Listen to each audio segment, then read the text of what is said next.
All right, we got Doug Vargo flipping cars until I can afford my dream car. Welcome to episode 2 of the series where I'm flipping cars until I can afford my Flipping dream shit. car. If you haven't already seen the first episode, make sure you watch it first. I'll link it right here because I'm about to spoil the entire thing with a quick recap. I got brutally rejected by a man selling a Nissan Sentra. So then I bought a 350Z with a destroyed bumper, put a new one on, cleaned it, then I listed it up for $9,500 and I got a dude for $8,300. So now we're currently sitting at $2,134 in profit, I think. I've been looking on Facebook for another car. It is very tough to find flips, but I think I may have found one. I'm going to check it out right now. It is 96 degrees out right now and it feels like 106. So what better thing to buy than a convertible? The guy lives 20 minutes from me. He has it listed for $5K. It's a BMW Z3. I almost included this as one of my dream cars because I just love the way they look. In my opinion, it's basically just a better Miata. But that being said, it is a BMW and we all know how BMWs are. So I'm definitely gonna have to look through it thoroughly. What did the meme say? And we all You and the homie just did a pull in a know how BMWs are. So I'm definitely gonna have to look through it thoroughly. I completely forgot my OBD2 sensor. I have to go back home and get that. There's some stuff wrong with it, like the AC is out, some paint chips, and it's overall not in the greatest condition. So I think I can definitely talk them down a little bit. I don't know. We'll see if I learned from my last video. My first attempt definitely did not go well, but this is my third attempt now. We'll see. I gotta run home and get my OBD2, and then we're gonna go look at this car right now.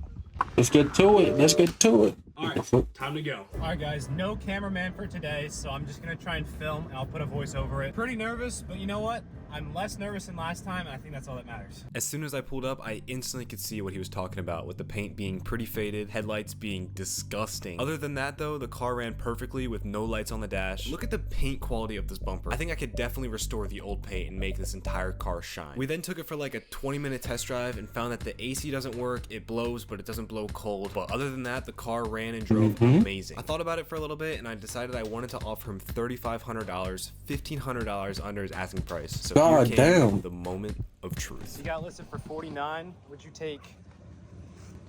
I got, 35 in cash. I gotta get it inspected? If you can inspect it, yeah. You go with that? Yeah. All right.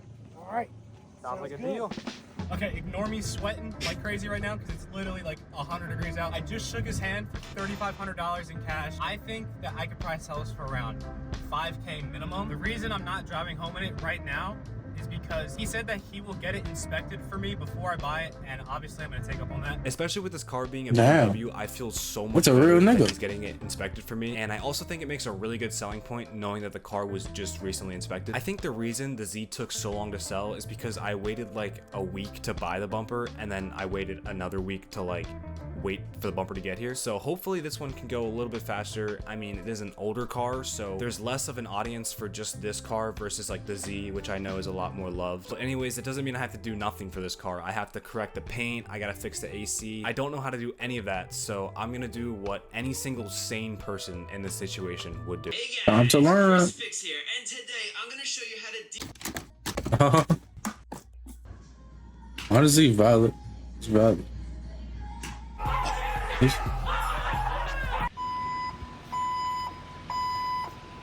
All right, now before I show you guys what I just bought, I had a lot of comments asking me how to even find profitable flips in the first place. So the app I would recommend is an app called Swoopa. Swoopa is basically a personal assistant that sits there and scrolls Facebook Marketplace all day. Hey, I've been watching Buddy's DIY.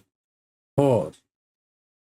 But he be talking about this app too. Sending you the good deals. The most important thing for finding profitable flips is getting to the listings first. For example, Swoopa alerted me of this G37 that was listed 15 seconds ago at $5,000. The app shows you the estimated value of the car so you can easily see if the price is a good or bad deal. And using their new AI sorting, you can literally only be notified when the deals are good. Swoopa searches every minute, so when a deal is severely underpriced, you can get to it first before the other 50 flippers in your area do. You can either scroll 24/7 looking at people who know what they have, or you can just sit back and wait for the good deals to come your way. The app also works for things like iPhones, couches, not just cars. So if you want to check out Swoopa, which I highly recommend you do, click the first link in the description for a free trial. It's an app made by flippers for flippers. So if you want to make some money, please be sure to check them out. Huge thanks to Swoopa for sponsoring this video. And without further ado, I bought a BMW Z3.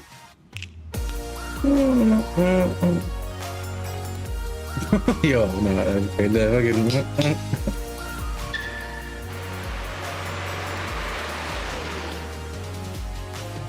So I got this car for $3,500, but why did we get it for so cheap? So Yeah, let's start why out is with there a the front. fucking The free paint towel is in for that? good shape in most parts of the car. The interior is super clean with no lights on the dash either. The wheels have been taken care of and the tires are practically new, and the soft top has no rips and is in great condition. Now for the cons, paint is super faded on the trunk and especially on the hood. There's clear coat peeling here, which I'm definitely gonna have to fix. The headlights are disgusting. I'm missing an important interior piece here, and last but certainly not least, it's an automatic. I'm sorry. Now, I only drove this car around 15 minutes to get it home, so I still don't really know if there's any underlying issues that didn't come up on that drive. So I think it's time for a road trip.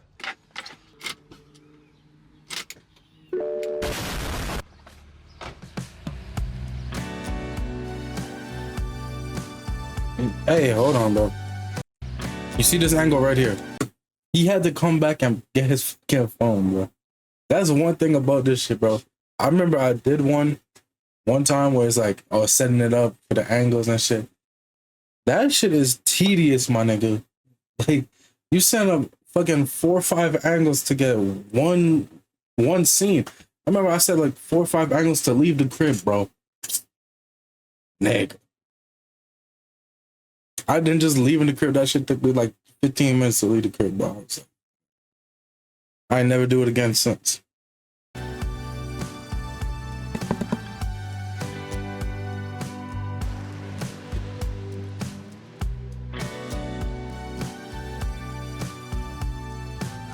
Agora. What is this? Are you kidding me? I drove all the way here just for it to be like completely scaffolded up. Well, I was gonna take the thumbnail photo here, but I guess this is not very good looking. Here's a picture of what it usually looks like. It's usually really good. The good news is though, the car. Damn, that would have been clean as fuck. It was a really good time. It's like 70 degrees out, so it's perfect sweatshirt weather. So there was not even a single thing where I saw like any sort of mechanical flaw. So that's always a good thing. I mean, while we're here, I might as well show you my speaker setup. There's no radio in this car, so I just seat belted a JBL party box. If you don't have a sound system, this thing works amazing.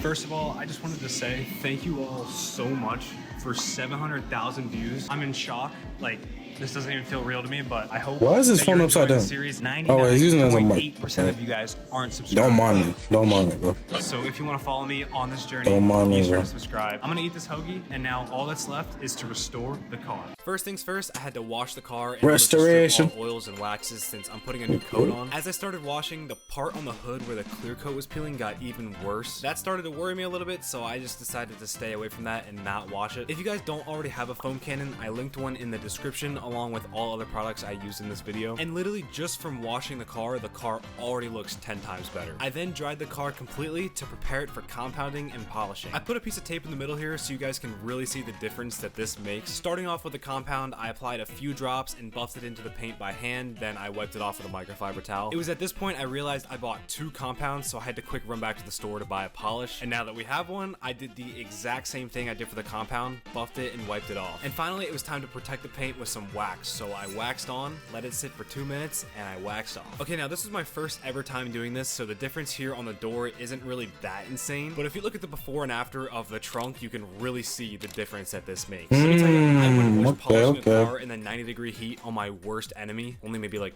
Kim Jong-un, but anyone else, absolutely not. It was so unbearable. I did the entire car except the hood because I wanted to stay away from the clear coat, and I would say it came out looking pretty good. Moving on to the wheels, I just sprayed the wheel cleaner on, worked it in with a brush, and then washed it off. It's really that simple. These wheels weren't too dirty, but it's always just super satisfying doing this. For the spots where it seemed like I couldn't get the dirt embedded in the paint out just by simply wiping it with a microfiber towel, I saw this trick where you can use the same compound I've been using and just buff it into the paint and it cleans perfectly off. And now it's time for an absolute money maker, which is to restore these disgusting headlights. Here's a quick look at the before. Just remember how bad these looked. I'm using 1000 grit, 2000 grit, and 5000 grit to restore these. I started wet sanding with the 1000 grit, not really with a strategy, just going crazy on it to get rid of the entire surface. Look at all the dirt coming off. It's disgusting, but also very satisfying. I then moved on to the 2000 grit, making sure to make horizontal scratches. Bro, why does this happen, bro? Hold on, bro.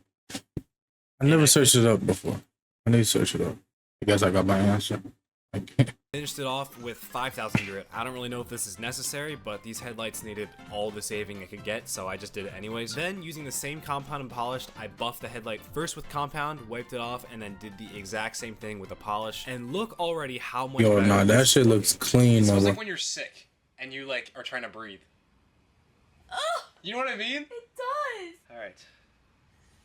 Ready for this? For the final touch, and to protect them from fading really fast again, I ceramic coated it, and these headlights actually look brand new. Before and after. Oh my gosh. If you look at this part of the car, even with the terrible hood, it makes this car look brand new. But if you look at it like this, it's like, eh. Over here, it's like, what? Okay, nah, that is crazy. Actually, you know what? That's like, Or even with the terrible hood, it makes this car look brand that shit is clean, bro. He did his thing. new. But if you look like this, it's like, eh. Over here, it's like, what? Okay, maybe I was a little too excited about this. Actually, you know what? I wasn't, because this is actually like a complete night and day difference. So I then did the other side, and just like that, this thing looks like it's worth thousands more. I then attempted to fix the clear coat peeling, but quickly realized that this paint is probably unsavable as metal started showing from my light sanding. It sucks that unsavable as metal started showing from my light sanding. It sucks that it wasn't as simple as just spraying a new clear coat on, and now I have to buy paint. But in the meantime, This is a 1997 BMW Z3, and it's just plain weird. So I just got done mostly cleaning this car. As you saw, I sanded it a little too deep. I don't know how good I'm gonna be able to repaint it, but it's gonna be fun trying. I ordered one. It took problems. It did, bro. Fuck. a 1997 BMW Z3, and it's just plain weird. So I just got done mostly cleaning this car. As you saw, I sanded it a little too deep. I don't know how good I'm gonna be able to repaint it, but it's gonna be fun trying. I ordered one. It took so long to find, but I used ChatGPT. But that's coming in like 3 days. But first, I wanted to put it on the scoreboard. I realized it's like the perfect opportunity to make it like a board for like the scoreboard. You know, like, so as you know from last episode, we have the Z, which got a 21 out of 30 on the score. But where does the BMW stand? So no, I'm watching a video the right first now. category, we have fun factor. When I took this car to Reading, it was such a good time having the top down. I mean, it's not fast. I mean, but it's not slow. It handles great, but it is an automatic. Again, if it was a manual, I probably would rate this like probably at the very top. But with that being said, I'm gonna give it an 8. Category number 2, looks. So this is where I feel like this car comes a little controversial. I personally love the way it looks, but I got a friend who thinks this car is like pitiful. Lots of people say this car looks like a clown shoe. I don't know. Up to interpretation. I think I love it. Let me know what you guys think about it in the comments. Sanding the headlights definitely made a huge difference. I honestly could have just left it there and let the clear coat keep peeling and not try sanding it down, but like, it's too late now to go back. Also, it's gonna make a pretty fun video trying to paint it. But anyways, for the looks, I'm gonna give it a in the middle 5. And the last category, which is the overall category. Overall, I mean, it's a really fun car to drive. I personally love it. I think it's a steal, especially even at 5K, which I'm probably gonna try and sell it at. These older BMWs are a lot more reliable than the newer BMWs. For a 28-year-old car, I would say this car holds up very nicely. I really don't know what else to say besides I think it's just overall a great car. And for that, I'm gonna give it a 7 out of 10. So with the score of 20 out of 30, we have the BMW Z3 in the 2 spot. So in the thumbnail, I said that I made a mistake, and that's not clickbait. I made a pretty big mistake. I've made a severe and continuous lapse in my judgment. No, it's not because I don't think I could sell the car. I see these easily going for like 5-6K on Marketplace. As you know, the car is 28 years old and the previous owner had a classic plate on it. I only have a regular plate to my name. So since I'm technically declassifying the car, that means they have to do all of the paperwork on paper. So the DMV has to mail over the title to the main Pennsylvania title transfer place, which is called PennDOT, who then have to manually do all of the title transfer stuff and then mail it back to the DMV, and then the DMV has to mail it to me. I talked to the lady and she said that this usually takes a pretty long time because when they mail it to PennDOT, it just sits on their desk until somebody decides to actually just do it. And she said it's pretty random and it can take anywhere from like a week to up to like 6 weeks. I Oh, really I'm do coming not back. want to wait that long. Me and PennDOT are probably going to be on a first name basis because I'm going to be calling every single day. Hopefully I annoy them enough to the point where they just hurry up and transfer my title so that I just stop calling. But I did only spend $3,500 on this car, so I still do have a little bit of money left over to play with and potentially buy another car. Follow me on Instagram. I might start posting some updates on what's going on with the car. If you haven't already, be sure to like and subscribe. And with that, I'll see you in the next video. Have a great rest of your day. Peace out. But you can't. Sometimes you can't make shit up, bro. Sometimes, bro. Sometimes shit really just be happening for the plot, bro. Sometimes like you think it's like almost rigged how this should be happening sometimes, bro.